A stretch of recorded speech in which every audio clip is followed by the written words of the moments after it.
Sir, அப்பாவு அவர்கள் மீதான அதிருப்தி அந்த தொகுதிக்குள் கடினமான அலை வீசுகிறது.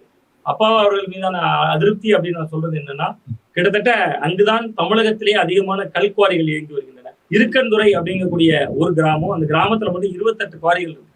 ஸோ இது இந்த அந்த தொகுதியில கடுமையான அதிருப்தி நிலவுது. ஸோ அந்த அதிருப்திகள் வந்து அவருக்கு ரொம்ப ஒரு நெருக்கடியா மாறுது. அது ஒரு நிலை. இன்னொரு நிலை பார்த்தீங்கன்னா, அதே தொகுதிக்குள்ள தமிழக வெற்றி கழகம். அவர் நிற்கக்கூடியவரும் ஒரு சிறுபான்மை சமூகத்தைச் சேர்ந்தவர். கடற்கரை கிராமங்கள்ல அவர்கள் ஆழமாக ஊடுருவிருக்காங்க. தாவேகா. கடற்கரையில அவர்களுக்கு நல்ல செல்வாக்கு இருக்கு. அந்த ஊர் தான் நான் சொன்னேன். இதுக்கு முன்பு பேசும்போது கூட. ஒரு கிராமமே வந்து பெயிண்ட் அடிச்சிருக்காங்க. தாவேகா கலர்ல பெயிண்ட் அடிச்சிருக்காங்க. அதனால அவங்க மானிய விலை மண்ணெண்ணெயெல்லாம் நிறுத்திட்டாங்கன்னு பெரிய போராட்டம்லாம் பண்ணாங்க.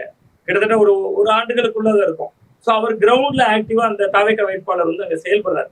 அதுதான் அப்பாவுக்கு நெருக்கடியா மாறுது. அந்த தொகுதி பாஜக கொடுத்துருக்காங்க. பாலகிருஷ்ணன் நிக்கிறாருங்க. பாலகிருஷ்ணன் பொறுத்தவரை கொஞ்சம் மிஸ்டர் கிளீன் இமேஜ் உள்ளவர். அவர் இப்பதான் முதல் முறையாக பாஜகவில் அந்த மாவட்ட தலைவராக இருக்காரு. அவர் கண்டஸ்ட் பண்றாரு. மீனவர்கள்கிட்டயும் அவருக்கு கொஞ்சம் ஆதரவு இருக்கு.